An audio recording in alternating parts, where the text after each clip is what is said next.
और जो ये भगवान नीचे को झुके उठाने के लिए तुरंत भरत जी दौड़े और सीता जी की खड़ाऊ को अपने सर पे रख करके नाचने लगे। नहीं नहीं नहीं भैया, आपको नहीं शोभा देगी।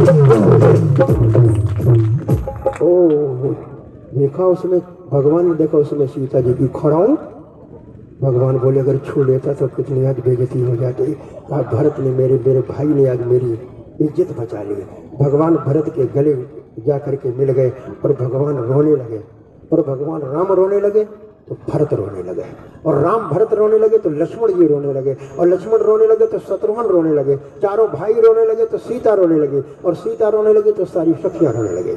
अब सखियों को बड़ी गुस्सा राम के ऊपर आ रही है। इन्होंने सबको रुला दिया। इतना अच्छा लग रहा था, इतनी मजाक हो रही थी। ये रोने का समय है, ये रोने की बात है। अब एक सखी ने सीता जी राम जी का हाथ जाकर के पकड़ा और सुनो, ऐसे समय में रोया जाता है, तुमने सबको रुला दिया, क्यों रोए? भगवान कहले कि मैं तो इसलिए रोया कि मेरी इज्जत आज मेरे भाई ने रख ली है, मैं तो अपने भाई के प्रेम में रोया। अच्छा भरत तुम किस लिए रोए? कहा मैं तो इसलिए रोया कि मेरे राम भैया मुझसे कितना प्रेम करते हैं, मैं तो भाई के प्रेम में रोया। अच्छा ठीक है। लक्ष्मण तुम किस लिए रोए? तुम तो बड़े खुर्राट बनते हो, तुम क्यों रोने लगे? लक्ष्मण जी ने कहा हम तो इसलिए रोने लगे कि हमारा नंबर आया और मैं चूक गया। कहीं अगर हम खड़ाऊ उठा लेते सर पे तो मेरा जीवन धन्य हो जाता, लेकिन मेरा नंबर आया और मैं चूक गया, मैं तो इसलिए रो रहा हूँ। अच्छा शत्रुघ्न तुम किस लिए रो रहे हो? शत्रुघ्न ने कहा मेरा नंबर ही नहीं आया। ठीक है, अच्छा ठीक है भाई। भगवान कहने लगा तुम लोग बताओ, तुम लोग क्यों रो रही हो, तुमको क्या हो गया? तो सीता जी की सारी सहेलियां रोने लगी। कहा प्रभु आप तो यंत्रयामी हैं, आप तो जानते हैं इतना सीता जी ने तपस्या कर रखी होगी, इतना महान पूजा पाठ कर रखी होगी, आप इनको पति के रूप में मिले हैं, आपका स्वभाव कितना अच्छा है, आप कितने अच्छे हैं, आप जानते हैं प्रभु हम लोग क्यों रो रहे हैं, आप तो यंत्रयामी है, जानते हैं? भगवान बोले बिल्कुल जानता हूँ, तुम लोग चिंता मत करो, इस समय तो हम मर्यादित राम बन करके आया हूँ, अगला अवतार जब मेरा कृष्ण का होगा तो हम तुम सभी को अपना लूंगा। 16,000 अधूरी लीलाएं हम द्वापर में पूरी करेंगे, अभी नहीं। इस प्रकार से भगवान बड़ा सुंदर कोहबर लीला होती है, इस प्रकार से प्यारी कोहबर लीला। और अब महाराज दशरथ कहते हैं जनक जी से, कहते हैं राजन बहुत समय हो गया, 74 दिन हो गए हैं, आज हमको विदा कर दो। नहीं नहीं आप लोग चले जाओगे, हमारा मन नहीं लगेगा, आज और रुक जाइए। इस प्रकार से मेरे प्यारे 74 दिन तक भगवान राम जी की बारात एक रिकॉर्ड है, कितने दिनों तक रुकी है। रोज चलना चाहते रोज रोक लेते हैं जनक, नहीं नहीं आप लोग चले जाओगे, हमारा मन नहीं लगेगा, आज तो रुक जाइए, आज तो रुक जाइए। 74 दिन तक हो गए प्यारे। दशरथ जी ने कहा राजन आज मत रुकिए, आज विदा कर दो, जाना तो है ही है। महाराज जनक अपने रनिवास में गए और कहा भाई बेटियों की विदाई की व्यवस्था करो, आज बेटियों की विदाई का समय है। विदाई की तैयारियां होने लगी, सीता जी दुल्हन बन रही है और सुनैना जी सीता जी को दुल्हन बना रही है और समझा रही है, कितनी अच्छी बात समझा रही है। क्या कह रही है? सास ससुर गुरु सेवा करहु। अगर माता पिता अपनी बेटी का कन्यादान कर देते हैं तो माँ को और पिता को चाहिए ससुराल में ज्यादा हस्तक्षेप नहीं करना चाहिए बेटी के ससुराल में। आज की हमारे घर घर की कहानी क्या है कि जो बहुएं होती है, जो भी ससुराल में होता है, शाम को अपनी माँ से सब बता देती है और माँ कहती बेटी गम नहीं खाने की जरूरत है, अगर एक कोई कहे तो 4 कहना। ये कितना गलत उपदेश है। अरे कन्यादान तुमने दे दिया तो ये बात कहने की जरूरत क्या है? और सीता जी की माँ देखो कितना अच्छा समझा रही है, सास ससुर गुरु सेवा करहु।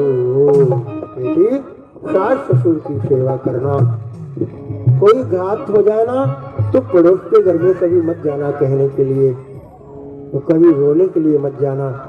सास ससुर गुरु सेवा करहु, पति रुख लखिया सोयनु करहु। सास ससुर गुरु सेवा करहु, पति रुख लखिया सोयनु करहु।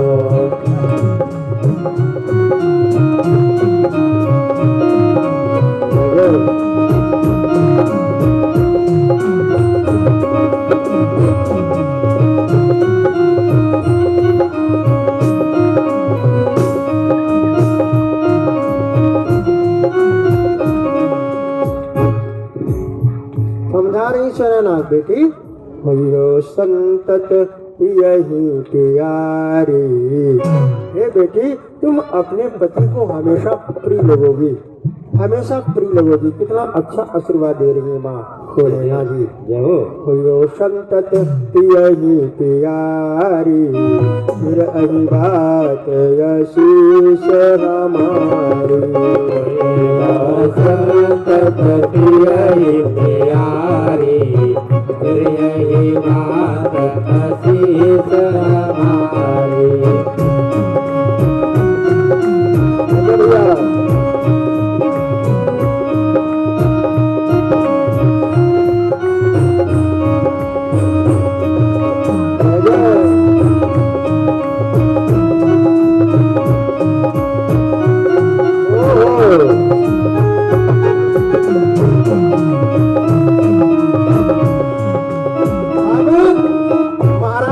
अपने भाई सहित रनवास में जब आए और उन्होंने सीता जी को, छोटी सी सीता जी को दुल्हन के वेश में देखा, तो जनक अपने को रोक नहीं पाए। एक ब्रह्म ज्ञानी थे और ब्रह्म ज्ञानी होकर के उनके आंखों से आंसू गिरने लगे और दौड़ करके सीता जी को हृदय से लगा लिया। आज बेटी की विदाई का समय है।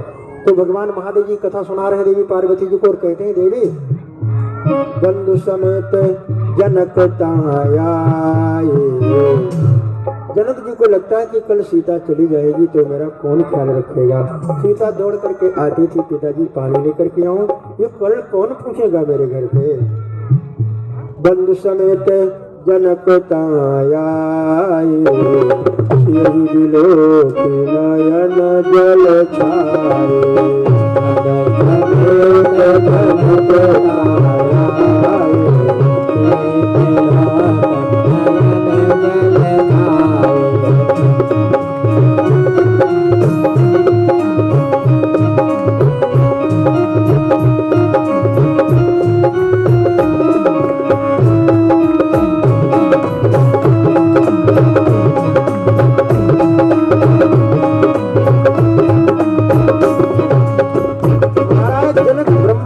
ब्रह्म प्रवक्ता है, लेकिन सीता जी को दुल्हन वेश में देख करके अपने को रोक नहीं पाए, रुदन करने लगे। महाराज जनक सीता जी को अपने हृदय से लगा लेते हैं और समझाने लगे, कहने लगे, बेटी बहुविधि भूप सुता समुझाई। महाराज जनक सीता जी को समझा रहे हैं, कहते हैं, बेटी बहुविधि भूप सुता समुझाई, नारी धर्म कुल रीति सिखाई।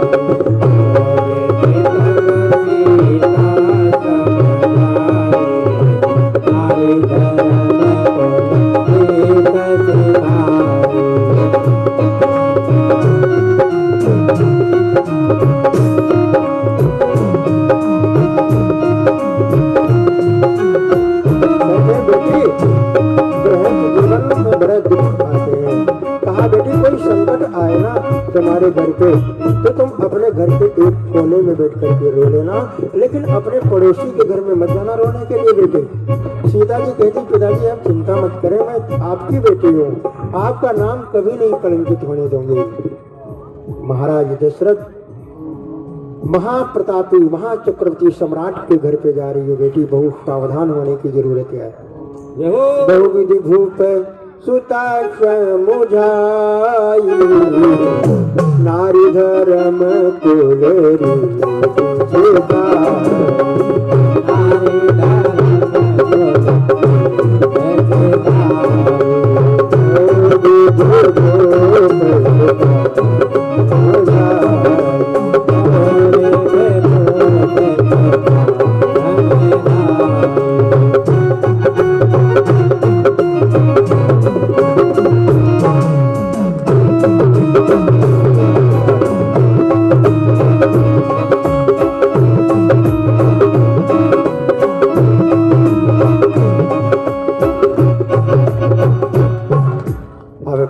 तो बजने वाले हैं बारी विराम आगे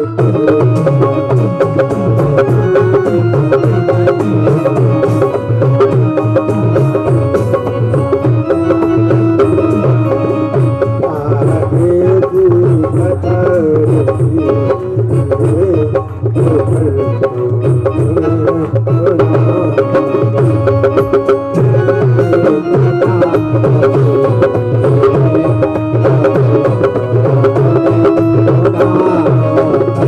बोलो श्री राम जय राम जय राम। श्री राम जय राम जय जय राम। श्री राम जय राम जय जय राम। जय जय राम। श्री राम जय राम जय जय राम।